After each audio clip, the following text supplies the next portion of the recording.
Night has come episode 2, with the students waking up the following morning and trying to process what happened and what to do next. As expected, they are in a state of shock, and they receive a message on their phones. The announcer explains that last night, before the end of the previous voting, the police officer used their power. The students also learned that the mafia executed one of their own, Choi Jung-won. The beginning of the second round of the game is announced, and the students are asked to start voting. They have until midnight to choose someone they suspect of being a mafia. Yoon Seo asks if anyone has seen Choi Jung-won, while other students rush to the broadcasting room, hoping to find the announcer. The students divide themselves into two. One team finds Jung-won murdered in the toilet, and the other finds no announcer. The broadcasting room is empty. Yoon Seo checks the scene surrounding Jung-won and deduces he was killed recently. She starts feeling nauseated. In the meantime, Kyung-joon asks Jun-hee to take responsibility as the class president. Jun-hee advocates for them to get out of the youth center and find help quickly. Jun-hee sends the students a group message, notifying them they must leave immediately. They meet outside the building and plan their next move. Jun-hee says he saw a gas station nearby, and they can walk there since their phones are not working. They start running towards the exit, but an announcement stops them short in their tracks. They are informed they have to play the game within the designated area. The students look around and discover that the floor is marked. One student loses his comm and crosses the line. His friend tries to stop him and accidentally crosses it, too.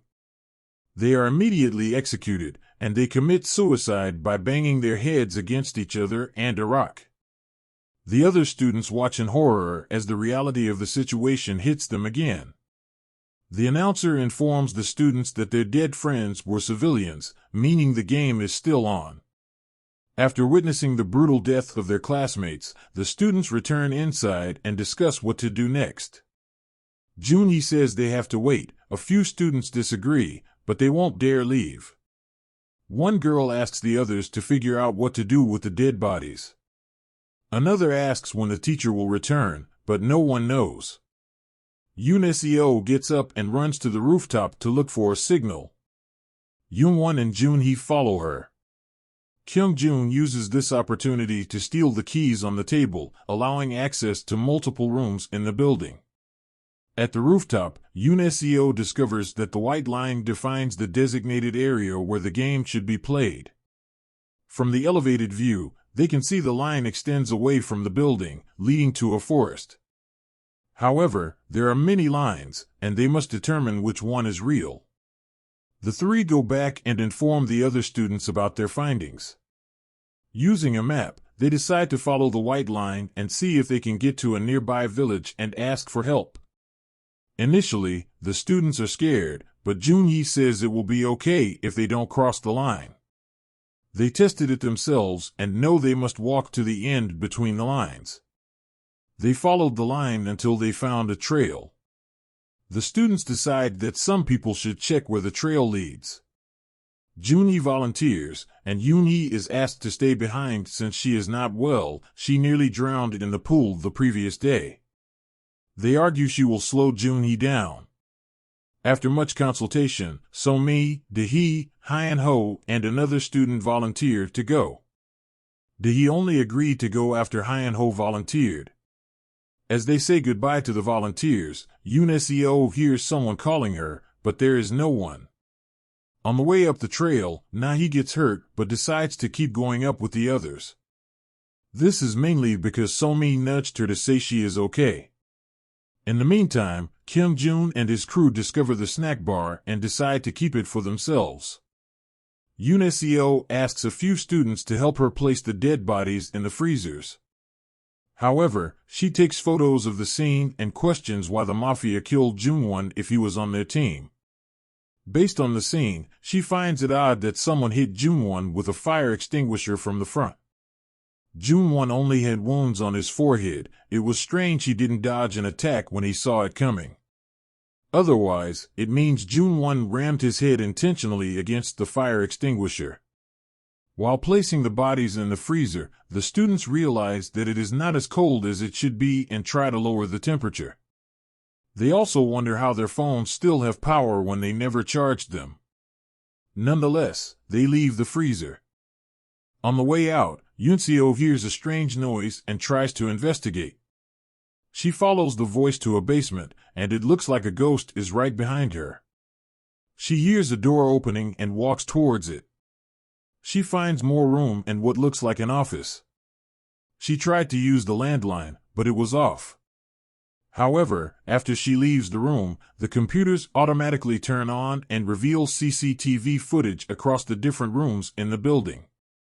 Yunseo returns to her room and finds Youngwon trying to get the game's code information through the back end. Sadly, her attempt fails. Youngwon also tells her that the phones of the dead students won't work or charge. Yunseo questions if the phone dies along with its owner. She asks Youngwon if she has seen or heard anything strange. However, Youngwon says it has all been strange. Yunseo tells her she suspects she saw a ghost, but Youngwon dismisses her friend's fears.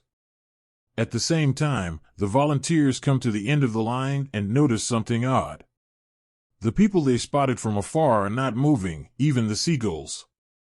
Someone might have placed scarecrows there to make it look like they are people.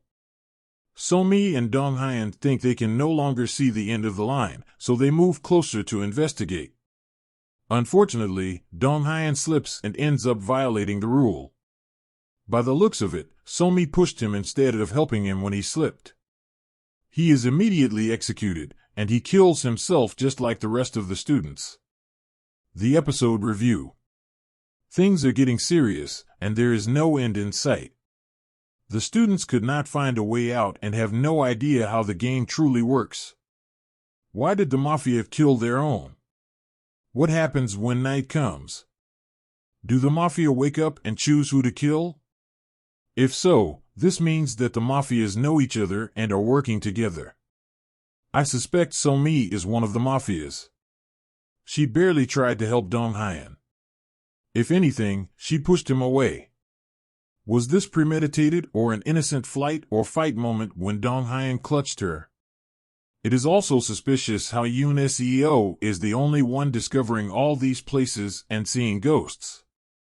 She also acts like a detective, but is she simply eager to get out or acting to throw off any suspicion from herself? Youngwon is also still suspicious,